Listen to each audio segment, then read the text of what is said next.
علماء کرام کو مجھ سے شکایت ہو سکتی ہے، میں ان سے معذرت بھی چاہوں گا۔ اللہ کی نظر نہ لمبے کرتوں پر پڑتی ہے، نہ لمبی داڑھی پر پڑتی ہے۔ اعلیٰ درجے کی مسجدوں پر اس کی نظر نہیں ہے۔ لمبے لمبے سجدے اللہ کے نزدیک کوئی حیثیت نہیں رکھتے، لمبے لمبے قیام کوئی حیثیت نہیں رکھیں گے۔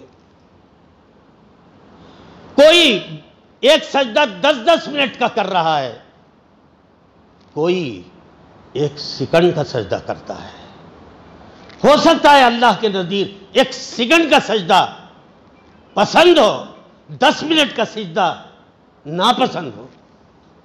اللہ اس کی کوالٹی کو، اس کے اندر جو جذبہ ہے، جو نیتیں ہیں، جو ارادے ہیں، جو یہاں پنپتے ہیں، اللہ کی نظر اسی پر ہوتی ہے۔ لمبی لمبی نمازوں پر اللہ کی نظر نہیں ہوتی ہے۔ اللہ کی نظر نماز پڑھنے والے کے دل کی کیفیتوں پر ہوتی ہے۔ لہذا ہمارے اندر تبدیلی پیدا کرنے کی ضرورت ہے۔ نماز میں آپ جائزہ لے کر دیکھیے گا، آپ کی نمازیں ہماری نمازیں جاندار ہیں، آپ کے سجدے ہمارے سجدے جاندار ہیں، آپ کا ذکر ہمارا ذکر جاندار ہے، آپ کی تلاوت ہماری تلاوت جاندار ہے۔ کیا ہم اللہ اکبر کہہ کر بیویوں سے بے نیاز، بچوں سے بے نیاز، کاروبار سے بے نیاز؟ نہیں، جو ہی اللہ اکبر، بیوی، بچے، کاروبار، مال کی طلب، مال کی تڑپ، مال کے حصول کی شکلیں، کہہ رہے ہیں سبحان ربی الاعلیٰ، سبحان ربی الاعلیٰ، پوری توجہ کاروبار کی طرف ہے۔ لہذا ہمارے اندر تھوڑی سی تبدیلی پیدا کرنے کی ضرورت ہے، اور اللہ کی خشیت، اللہ کا خوف، گناہوں سے بچنے کی پوری کوشش، پھر اللہ سے گڑ گڑا کر بار بار دعا کریں کہ اللہ ہماری نمازوں کو جاندار بنا دے، ہمارے سجدوں کو جاندار بنا دے، ہماری تلاوت کو جاندار بنا دے، اور ہماری اسلامی زندگی کے اندر جان پیدا کر دے۔ یہ اللہ سے دعا کر کے اپنے اندر تبدیلی پیدا کر کے ہماری نمازوں کو جاندار بنانے کی جب تک ہم کوشش نہیں کریں گے، ہماری عبادتوں کو جاندار بنانے کی جب تک ہم کوشش نہیں کریں گے، اس وقت تب اللہ اور رسول کے رضامندی کے مستحق ہم قرار نہیں دیے جا سکتے۔ لہذا میرے عزیزو، آپ نے دیکھا ہوگا پوری ہندوستان میں یہ آبادی، ہندوستان کی مسلمانوں کی آبادی نہیں، مسلمانوں کا ملک نہیں رہا ہے، یہ غیر مسلموں کا ملک رہا ہے۔ چاہے 25 کروڑ کی آبادی ہو، چاہے 30 کروڑ کی آبادی ہو، کوئی تو 35 کروڑ کی آبادی، حکومت کہتی ہے 18 کروڑ کی مسلمانوں کی آبادی ہے۔ یہ 18 کروڑ کے مسلمان یہاں کے باشندے ہیں۔ یہاں باہر سے مسلمان آ کر یہاں ملک کو آباد کر کے اس کو پھیلایا ہے، کیا شکل ہے؟ ظاہر ہے کہ حقیقی اس ملک کی آبادی مسلمانوں کی نہیں ہے۔ باہر سے کچھ لوگ آئے، راجا شاہوں کی لڑائیاں ہوا کرتی تھی، یہاں وہ آئے، یہاں کی عورتوں سے انہوں نے شادی کی، یا یہ کہ یہاں آنے کے بعد انہوں نے جو اسلامی زندگی گزاری، دینی زندگی گزاری، یہاں کے لوگوں نے، غیر مسلموں نے ان کی زندگی کو دیکھ کر متاثر ہو کر ان کے ہاتھ پر بیعت اسلام کیا، پھر اس کے بعد یہاں کی عورتوں سے انہوں نے نکاح کیا۔ اس طرح مسلمان نسل یہاں سے پھیلی ہے، عموماً یہی ہے۔ لیکن آپ نے دیکھا ہوگا کہ ہندوستان میں اسلام کو پھیلانے کے لیے مدارس کا سہارا لیا گیا ہو، علماء کا سہارا لیا گیا ہو، اجتماعات کا سہارا لیا گیا ہو، لمبے لمبے جلسوں کا سہارا لیا گیا ہو، ایسا نہیں ہے۔ آپ نے دیکھا ہوگا جگہ جگہ مٹکے شاہ، جھاڑو شاہ، لوٹے شاہ،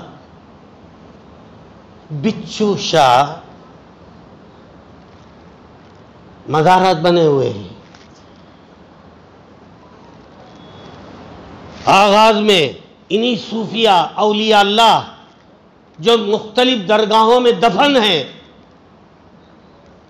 ان کی شب و روز کی زندگی، ان کی اسلامی زندگی، ان کی پریکٹیکل عملی زندگی کو دیکھ کر یہاں کے غیر مسلم متاثر ہو کر ان کے ہاتھ پر بیعت اسلام کیا ہے۔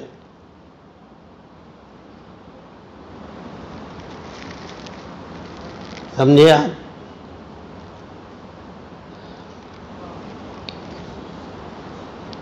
میں آپ سے بار بار کہہ چکا ہوں مقرر نہیں ہوں، اور آپ کو الجھن بھی ہو رہی ہے، مقرر بھی نہیں ہے، تقریر کرتا چلا جا رہا ہے۔ لیکچر سے، لمبی لمبی تقریروں سے کسی مولوی کو یا کسی سجن کو، کسی بھی انسان کو یہ غلط فہمی ہے کہ اللہ انسانوں کو ہدایت دے دیں گے۔ انسانی ہدایت موقوف ہے علماء کی تقریر پر، اجتماعات پر، جلسوں پر، مشوروں پر۔ ایسا نہیں ہے۔ آپ کو دیکھ کر اسلام پھیلنا چاہیے، آپ کو دیکھ کر، آپ کی زندگی سے متاثر ہو کر یہاں کے غیر مسلم افراد کو اسلام قبول کرنا چاہیے۔ آپ کے معاملات، آپ کا کاروبار، آپ کے تعلقات، ہر طرح کی آپ کی دلچسپی کے امور، یہ سب کے سب اسلام کے مطابق ہے، جس میں آپ کی نفس کی خواہش کو دخل بالکل نہیں ہے۔ ایسی زندگی سے متاثر ہو کر ہندوستان کی اکثریت غیر مسلموں کی اقلیت میں تبدیل ہو جانی چاہیے تھی۔ ہماری زندگیوں سے متاثر ہو کر یہاں کی اکثریت مسلمانوں کی ہوتی، اسلام کو اپنانے والوں کی ہوتی۔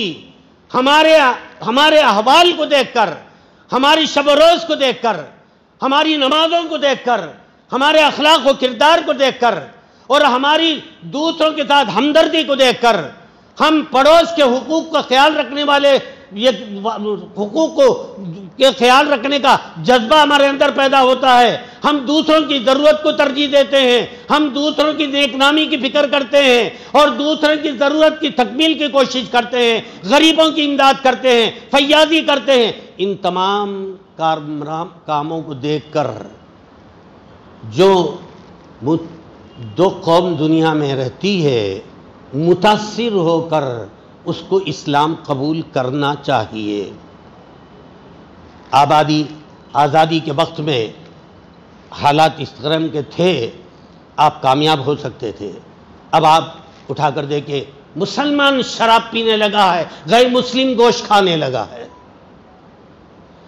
سود کے کاروبار کی طرف توجہ دینے کے بجائے کاروبار کی طرف وہ توجہ دے رہا ہے، اور ہمارا طبقہ سود کی طرف توجہ دے رہا ہے۔ ہمارا طبقہ یہ سمجھتا ہے بینک سے لون لے کر کامیابی حاصل کر لیں۔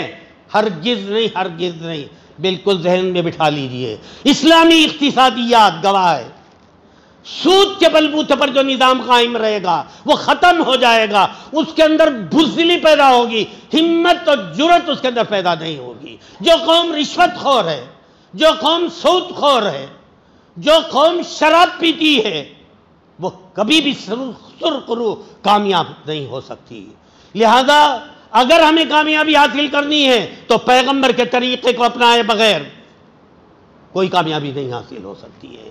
لہذا ہماری زندگی ایسی ہونی چاہیے، نماز میں اللہ ہی رہے، بیوی نہ رہے، گھر نہ رہے، کاروبار نہ رہے، اللہ ہی اللہ رہے، اللہ کے علاوہ کوئی ذات پیش نظر نہ رہے۔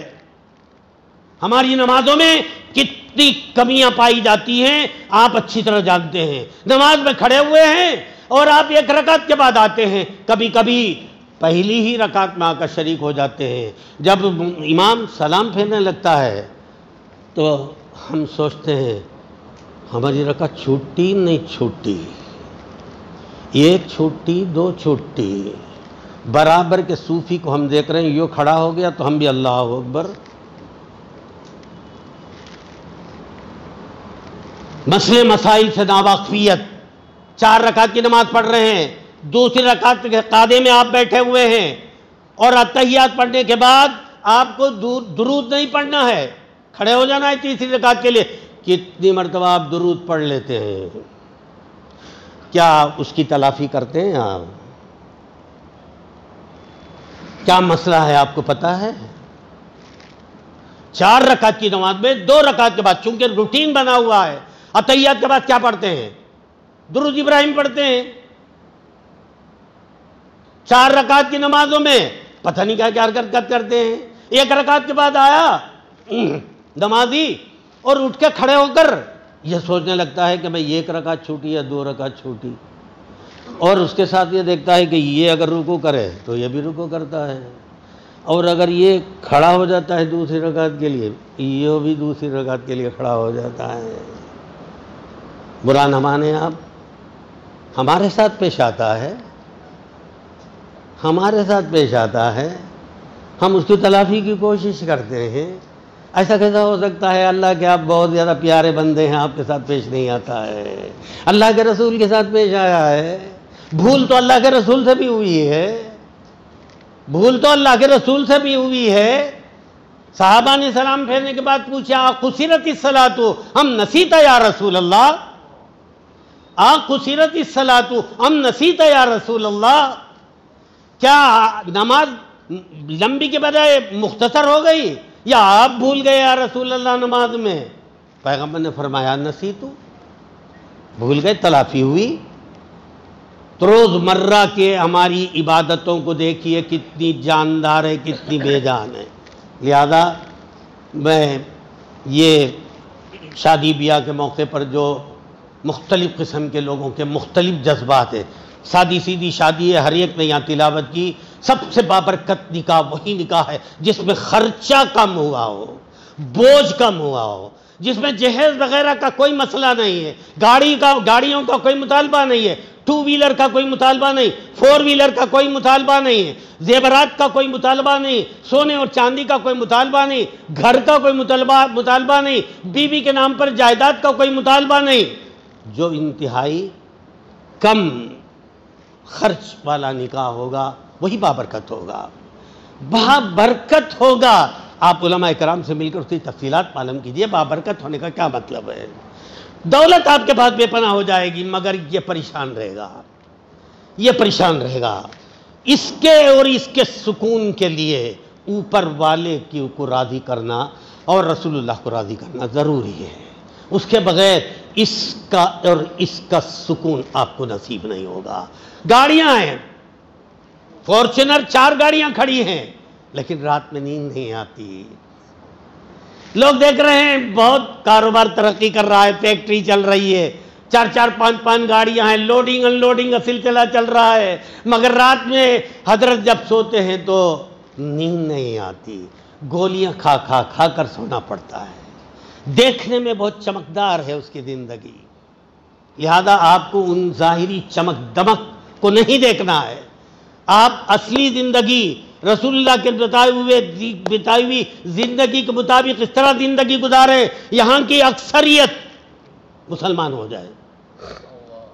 ہمارے طور طریقہ، ہمارے اخلاق و کردار سے متاثر ہو کر وہ کلمہ پڑھنے لگے. ہمیں ضرورت نہیں کہنے کی کہ تم کلمہ پڑھو، ہمارا مذہب صحیح مذہب ہے، اسلام صحیح مذہب ہے، ہمارے پیغمبر صحیح پیغمبر ہیں، ہماری کتاب پر صحیح کتاب ہے، یہ بتانے کی کوئی ضرورت نہیں. ہماری دن رات کی جو لائف اور زندگی ہے وہ بتائے گی دوسرے کو کہ ہمارا مذہب صحیح ہے. لہذا ہم آپ سے درخواست کریں گے، یہی اللہ سے دعا بھی کریں گے، اللہ تعالیٰ میرے بہرحال جو بھی کہی ہوئی بات غلط صحیح جیسی بھی ہو اس کو، پر اگر صحیح ہے تو عمل کرانے کا جذبہ اللہ پیدا کرے، آپ اپنے اندر عمل کا جذبہ پیدا کریں. میری بات کو، میری مقصد کو آپ سمجھ گئے ہوں گے. ہمارا طور طریقہ پیغمبر کے طور طریقہ اور صحابہ کے طور طریقے کے بالکل مطابق ہو اس کی ہم کوشش کریں، جتنی بھی ہمیں کامیابی مل جائے۔ میں نہیں کہہ سکتا ہوں پیغمبر کی طرح آپ اپنی عبادت کو بنا لیں، میں نہیں کہتا ہوں صحابہ کی طرح آپ اپنی عبادت کو بنا لیں، جیسے ان کی عبادتیں جاندار تھی ویسے ہماری عبادتیں جاندار ہو جائیں، یہ نہیں، جتنا ہم سے ممکن ہو سکے اللہ سے رو دھو کر معافی تلافی کر کے دعا کر کے کوئی نہ کوئی قوت اور طاقت ہم اپنی عبادت کے اندر پیدا کروا لیں۔ اس کے بغیر ہماری کوئی کامیابی نہیں ہوگی، ورنہ تو پٹتے ہی رہیں گے، اور کوئی ہمیں رسوائی سے بچا نہیں سکتا، ہمیں رسوائی سے اسلام ہی بچا سکتا ہے، رسول اللہ کی تعلیمات ہی بچا سکتی ہے۔ لہذا میرے عزیز و دوستو، جو بھی ٹوٹی پھوٹی بات آپ کے سامنے جوش و جذبے میں بلند آواز میری ہے، لیکن اس کے اندر کوئی جان وان تو نہیں ہے، لیکن آواز ضرور بلند ہے، کچھ نہ کچھ میرے جذبے کو آپ سمجھ گئے ہوں گے، اور اللہ تعالی ہمارے اندر یہ جذبہ پیدا کرے کہ ہم دین کو صحیح طریقے پر اپنائیں، صحیح طریقے پر عمل کرنے کی کوشش کریں، اور ہماری عبادت، ہماری نمازوں وغیرہ کو اللہ تعالی جاندار بنائے اور دوسرے کو متاثر کرنے والا بنائے، اور جس کی وجہ سے اسلام کی حفاظت و اشاعت اور اسلام کے پھیلاؤ کا اللہ تعالی ہماری عبادتوں کو، ہماری زندگیوں کو سبب بنائے۔ وآخر دعوانا الحمدللہ رب العالمین۔